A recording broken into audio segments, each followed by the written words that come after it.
اور جو غلہ منڈیاں تھیں, جو اناج خانے تھے, وہ ویران ہو گئے, وہاں پہ دھول اڑنے لگی. اس وقت حکومت نے بین الاضلاعی نقل و حرکت پہ پابندی لگا دی. اب اس ورڈ بین الاضلاعی سے آپ کو یقیناً یہ ذہن میں آیا ہوگا, 1-1.5 سال پہلے جو گندم کا بحران پیدا ہوا تو حکومت وقت نے یعنی پاکستان تحریک انصاف نے بھی بین الاضلاعی جو نقل و حرکت تھی, بین الاضلاعی جو سپلائی تھی گندم کی, وہ روک دی.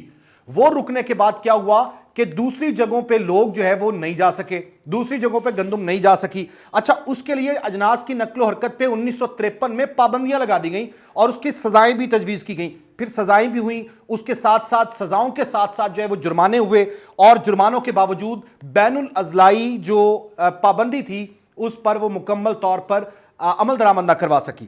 اچھا جی, اس کے بعد کیا ہوا؟ اس کے بعد یہ ہوا حکومت کی غلط پالیسی کی وجہ سے, 1953 کی حکومت کی غلط پالیسیوں کی وجہ سے, کہ وہاں پر غلہ منڈیوں میں کاروبار ختم ہو گئے, آڑتی حضرات رل گئے. کاشتکار جب اناج تھا ہی نہیں تو لے کے کیا آتے؟ اگر وہ لے کے آتے تھے تو بین الاضلاعی پابندی تھی, اسی ضلع میں فروخت ہو سکتی تھی, تو وہاں پر جتنے لوگ تھے وہ اپنی من مرضی کا ریٹ لیتے تھے. کاشتکار تک ڈھیلا نہیں پہنچتا تھا, اس کو پروفٹ نہیں ہوتا تھا.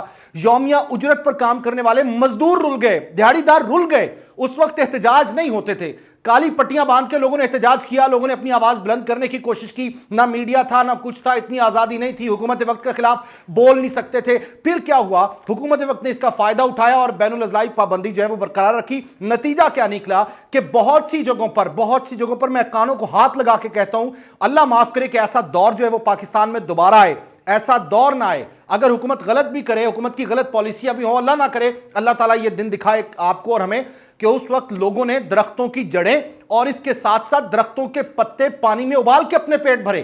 شیب ابی طالب یاد آتا نا آپ کو, جب حضور علیہ الصلوۃ والسلام کو اس گھاٹی میں محصور کر دیا گیا تو آقا علیہ الصلوۃ والسلام کے ساتھ جتنے خاندان کے لوگ تھے وہ وہاں پر لکڑیوں سے گزارا کرتے تھے, درختوں کی چھال کھا جاتے تھے, اس کے ساتھ ساتھ جڑیں کھاتے تھے, پتے کھاتے تھے.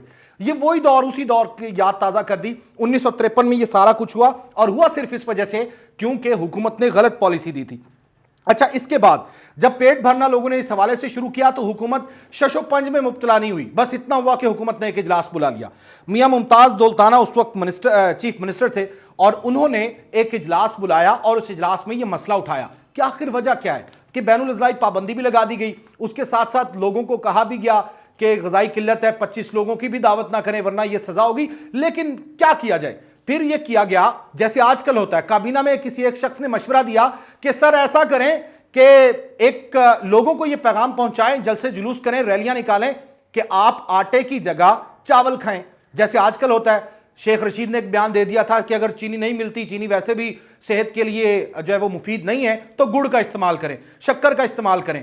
یہ شیخ رشید صاحب نے بیان دے دیا تھا. اس قسم کے بیانات آپ کو اب بھی ملتے ہیں. اس وقت انہوں نے کہا, جو مالیاتی کونسل کے چیئرمین تھے اس وقت کی کیبنٹ کے, انہوں نے کہا کہ جی ٹھیک ہے روٹی نہیں مل رہی, روٹی تو ایک جھنجٹ ہے کہ اس کو پہلے آٹا گوندنا پڑتا ہے, اس کے بعد اس کو بنانا پڑتا ہے, اور پھر اس کو توے پہ ڈالنا پڑتا ہے, پھر اس کو سیکنا پڑتا ہے, پھر ایک پروسیس ہے پورا, پھر اس کو کھانا پڑتا ہے. تو ایسا کیوں نہ کیا جائے کہ روٹی کی جگہ چاول کھا لیں, روٹی کی جگہ آلٹرنیٹ چیز استعمال کر لیں. پھر یہ مشورے دیے جانے لگے. گویا آج بھی جو مشورے ملتے ہیں وہ اسی دور سے ملتے ہیں.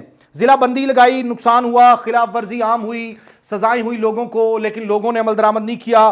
وزراء کے بیانات سامنے آ گئے کہ عوام روٹی کے جھنجھٹ سے آزاد ہو جائیں, چینی کی جگہ گڑ استعمال کریں جیسے آج کہا جاتا ہے, اسی طرح روٹی کی جگہ جو ہے وہ چاول استعمال کریں. اور پھر 3 فروری کو جو اجلاس ہوا تو پھر اس میں یہ فیصلہ کیا گیا کہ سارے بیانات اپنی جگہ, تو وہی حربہ استعمال کیا جائے دوسری جنگ عظیم والا, کہ لوگوں کو کہا جائے کہ بھائی آپ جو ہے وہ 25 لوگوں سے زیادہ دعوت نہیں کر سکتے, غذائی قلت نہ پیدا ہو جائے, کیونکہ دوسری جنگ عظیم میں سپاہیوں کے پاس جو ہے وہ راشن کم رہ گیا تھا. تو اس قسم کی پابندی جو ہے وہ لگا دی گئی تھی کہ آپ 3 کی جگہ 1 روٹی کھائیں, آپ 1 پلیٹ چاول کی جگہ آدھے پلیٹ چاول کھائیں. اس قسم کی پابندیوں سے گزارا کیا گیا. تو اللہ نہ کرے اس قسم کی پابندیاں ہم پہ لگیں, لیکن بحران یہاں پہ بھی آتے ہیں. حال ہی میں ایک بحران گزرا لیکن اس کو مافیا کو شکست نہیں ہوئی. شوگر مافیا جو ہے اس کا سکینڈل منظر عام پر ہے, FIA میں تحقیقات ہوئی لیکن اس کو سزا نہیں ہوئی. آٹا بحران جب بھی آتا ہے اس کو سزا نہیں ہوتی, انویسٹیگیشن ہوتی ہے, تحقیقات ہوتی ہیں, ٹیمیں بنتی ہیں اور وزراء کے مشورے آتے ہیں, لیکن ہوتا کچھ نہیں ہے. خدا خیر کرے اس ملک کی. کمنٹ سیکشن میں جائیے, کمنٹ کیجئے. اگر ویڈیو اچھی لگی ہے تو چینل سبسکرائب کیجئے. طارق حفیظ کو اجازت دیجئے. اللہ حافظ.